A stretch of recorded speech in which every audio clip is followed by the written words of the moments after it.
What's going on, trading card game players? Figs here with Figs Forum, bringing you my Yu-Gi-Oh! Phantom Knight deck profile that I played at Hartford, Connecticut. I was able to get 25th place with the deck. I had a blast. It was very fun. It was actually my first regional that I've played in since about 2016, back when I had quit the game originally, or more recently, I should say. But I had fun. I played a 60 card Phantom Knight deck list. I played, cross out and things like that. Of course, I'm not a big fan of hand traps, so of course we avoided those as much as possible. We do have some in there, just for the cross out. But yeah, let's go over the list. Like I said, I had a blast with the deck. It was really fun. I want to show you guys my formula of the deck. And of course, as always, go ahead and go in the comment section below. We can discuss any transformations you guys want to make to the deck or any suggestions that you might have. Otherwise, the deck performed very well. I had some pretty insane boards. I'll show you guys what I'm playing and give you guys an idea of how I was making boards or what kind of boards I was making and why. And yeah, I'll share all the, share it all. So let's go ahead and get into it. Right, so as I said, I was playing Phantom Knights. This is a 60 card list, so there are quite a few cards, but we'll get through them all and I'll let you guys know if there's anything in particular that I played, why, and all that good stuff. So we've got the 3 Phantom Knight Torn Scale, the 3 boots, 1 cloak, 1 gloves, and I did go with 1 Greaves. I wasn't a fan on Greaves for a while. He's not a very good card in terms of how we want to exactly play this engine, especially when we're playing Brave. But I decided to put him back in because I did find myself a lot of times having to use Cloak for an additional search and not being able to get something in particular. Because a lot of times you'll go with the Torn Scales into boots, and then you'll banish boots to get the trap. And at that point, Cloak doesn't really have a searchable target that allows you to continue to extend. And in this build, we want to fully extend our plays as much as possible because we are looking to play through as many hand traps as possible. Plus, our end board is pretty unique. I wouldn't say it's unique. I would say we're kind of going back to an older tactic that allowed us to be able to set up a pretty oppressive board. So I was able to make some pretty degenerate boards. So having that additional extender helped a lot. So that's what we went with for the Phantom Knight package in terms of monsters. In terms of traps, we went with the Shade Brigandine, the 2 Fog Blade. That's all we played for the traps. We did drop wings. We wanted to obviously play a 60 card list, but didn't want to have anything additional in terms of cards that we could draw that would actually not allow us to play the game.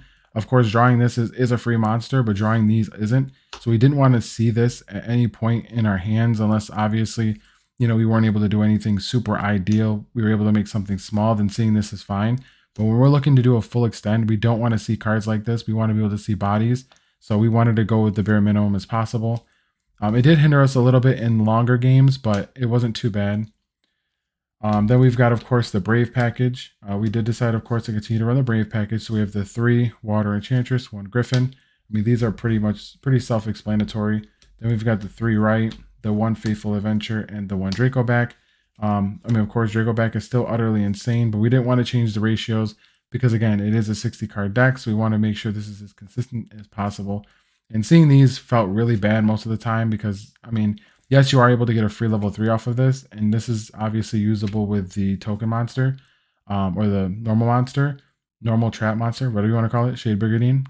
But they're still not good extenders and they don't really help you out as much as you'd like because 9 times out of 10, Adventure always got ogred. Dasher and Celestial. Of course, we're playing the DPE, so we went with the 2 most obvious bricks. Scythe card was insane. I think I Scythe locked probably about 5 or 6 times this weekend. Every time I was able to pretty much go off, I was able to set this up. Unless I drew a subpar hand, this always pretty much got set up as much as possible. And I was able to, a few games, able to make this on the crackback when I was able to, clear my opponent's board. So this card was actually very insane, and I outplayed a lot of people with being able to set up Dagda at times that I probably shouldn't have. But of course, we're still playing it. It'll be banned soon. So let's go over the hand traps. These are the hand traps that I decided to main board for crossout. I felt like these were all very important. I always play Lancia whenever I play Scythe because Lancia is just a nice card. Has a lot of applications for certain matchups, especially our hardest matchup, which is Flunderies. At least that's my hardest matchup. I know that the matchup is kind of 50-50. It is one of the matchups for Flunderies that actually can be a little annoying since we do have searchable monster effect negation. But D-Shifter is a card, and that card is very oppressive for this deck since we're full graveyard. So we want to make sure that we have some kind of options to being able to slow them down, even in the main board. But I still, again, play this regardless because this does stop cross out and things like that your opponent might have for being able to answer your Scythe. So if you're able to set both of these up, and you're able to actually draw this or open this rather than having to get it off Dagda, then a lot of times you're able to resolve this, and obviously stop your opponent from stopping your scythe. But otherwise, these are the hand traps that we were most concerned about. We are playing imperm as well, so it's in the trap with the traps here. Yeah, so that was the hand traps we went with for crossout.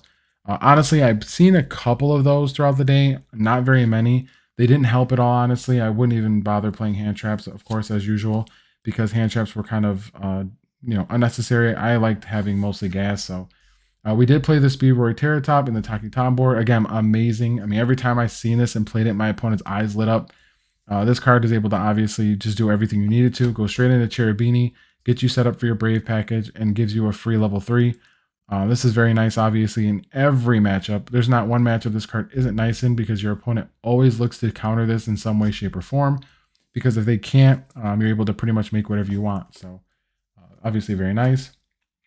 Then, of course, we're playing the 2 Psychics for the E-Telly, and because there are free level 3 extenders, there were a few applications where I actually considered playing Baron, because of the fact that this is a tuner, and then just doing 2 and 2. I mean, obviously, the Ghost Ogre as well is a tuner and can be brought out with Emergency Teleport, but this being able to special summon off of a level 3, it came up a few times where I would open up Griffin with like no Brave package, and I have access to an E-Telly, and I just went DPE, but I could have went Baron and then probably made something else.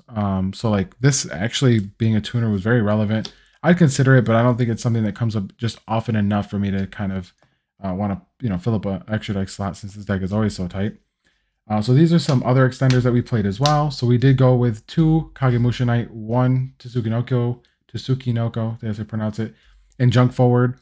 These were actually very good as well, because of course the way you're able to play a lot of these, you're able to pretty much extend your plays beyond however you have them set up. So you would do like the Junk Forward first, and you'd play Right of Artemis here. Or if you had this and the Terratop, obviously that was the only awkward time, because they both require you to have no monsters. But this was still nice. Of course, you want to be able to have a way of being able to put a free body on the board without always having to commit to a normal summon. So yeah, these were all very good extenders. This was great. Obviously, you'll see why in just a moment, because of course we decided to put the tour guide back in. So yeah, 3 tour guide. I know I'm playing right. I know that it seems bad, but it honestly wasn't. There were so many games where I actually let off with Water Enchantress. They hand trapped it, and then I went normal summon tour guide, and I just blew their mind. Like, they just honestly, it had such insane value. My Water Enchantresses got ashed all the time, and me playing this actually allowed me to be able to just fully extend into a board that my opponent just had a hard time dealing with, especially if I went first. Them dealing with the Water Enchantress meant they had to use the Bell, or they had to use the Ash, which means that this usually resolved 9 times out of 10. I think it only got stopped actually once the entire weekend, and I drew it quite a bit. You just go for the graph, and then you go into Cherubini, then you're able to send a Phantom Knight, and then you're able to get your Cherubini back, and then the Bardiche will send another Phantom Knight, so you've got 2 more bodies. Torn Scale will end up, you'll get a Boots will get a Trap, you pitch it with Torn Scale, that's another body. So you see you're able to pretty much fully extend, and you'll see how and what I was able to accomplish in terms of boards, just because of the fact that I was playing the graph and the Sir, which allowed me to bring back the Cherubini. It was just honestly insane. So I think that tour guide is definitely worth looking into if you are very familiar with the deck and can pilot it well enough to be able to avoid getting yourself caught up between Right and obviously the normal summoning sickness, and also the the actual ability to play the card. So we went with the 3 crossout. As I said, the card was very good. It is very good. I actually only seen it once the entire tournament, and it didn't even put in any work going first. It actually put in work going second. My opponent didn't have a hand trap, and as soon as their turn came, they played Right, and I just crossed out the Right. So the card was really good. It does a lot, obviously, in terms of this meta, because of the fact that everyone's playing Brave and everyone's playing, DPE, Destiny Fusion. So you're able to, if they play Destiny Fusion, you can just cross out Destiny Fusion, and then they are pretty much out of a very simplified game state. They now have to try to do something in order to, put something on the board. Because just playing Destiny Fusion obviously is more than enough to be able to stay in the game. But this stopping it, or this stopping Right, means that they have to now do something more. Especially if I went first, solidified a board, and then had this, it was just pretty much game. 3 droplets. I think I've seen this not once at all in the tournament. If I did, it may have been going first. but I was never able to see this in terms of breaking my opponent's board. I honestly think I only won 3 die rolls, so it wasn't very often that I was going first. But this card obviously is really great for going second. I played this for going first, this for going second. And then the idea was that we wanted to maximize, since we were playing 60, our options of being able to go first and second. So we went with Call By and a Dark Ruler No More. Just so that way we had four options of going first and 4 options for going second. Because obviously this is a very oppressive deck in terms of being able to play through hand traps. So we wanted to have the ability to simplify our game state as much as possible during our turn. So we have the crossouts and the call by to be able to progress our game state during our turn. And then during our opponent's turn, we obviously have the Forbidden Droplets and the Dark Ruler No More. That way we're able to, play through our opponent's boards with ease. But unfortunately, I never seen the Dark Ruler No More and Droplets. I think, I seen it only during my turns when going first. I never really seen this during my opponent's turn. But otherwise, obviously, you get the concept and the idea and the reason why it's there. Then we've got 1 reinforcements. I did play 1 Monster Reborn. That was actually really great. A lot of players didn't see it. I know Bell's running around in the format, so it is an easy way to stop it. But this actually won me quite a few games where I was able to just Monster Reborn my opponent's DPE. So I didn't have to waste resources go into Gloomy, and I could just kill them. I mean, getting a free 25k body in this format is pretty big because Right is a 1 card 40k damage with Griffin and the token. So being able to have those two, plus make your own DPE, then Monster Reborn your opponent's DPE if you force them to use it, means that's game with a pop. So and an Omni. So it was definitely pretty good. And then of course we've got our Foolish Burial, 3 emergency teleports, and the 2 Destiny Fusion. So that was it for the main board. Obviously the rest of this is self-explanatory and very simplified. Foolish gets us to everything, and Rhoda searches everything, which is very nice. So that was it for the main board. Let's go into the extra deck. So we have the Cherubini, of course, got our Gloomy, our Bardiche, 1 of the Phantom Knight Breaksword. We're still on 1. 1 Artifact Dagda. We've got our Leviair, Link Spider, Axis Code Talker, El Mirage. I actually don't think I went into El Mirage not once, very surprisingly, because I am playing so much gas and I have a lot of extenders. I never really found myself in a situation where I had to El Mirage, I don't believe. Maybe 1 game, if I can recall. But it was very slim. I mean, I barely ever went into this card, which is very nice, obviously, because, that means that I, didn't exactly just brick and draw 1 dude. Unicorn, Zeus and Downerd, of course. Verite, the card that needs to be broken. DPE, and then, of course, I played Appaloosa. So that was the biggest change. Before I was playing IP Masquerena, I decided to go with Appaloosa since we were playing the Surf for the Cherubini. I actually set up Appaloosa quite a bit this weekend. I think Appaloosa was actually amazing because the only way your opponent can out this card is if they have the Ogre, if they have the Forbidden Droplets, if they have the Imperm, which meant that they had to use something in conjunction with it in order to really stop it, especially if it's my turn. Obviously I'm going to be using this to negate anything that my opponent does. Also, this is really great because it does avoid you being out of options after you DPE Scythe.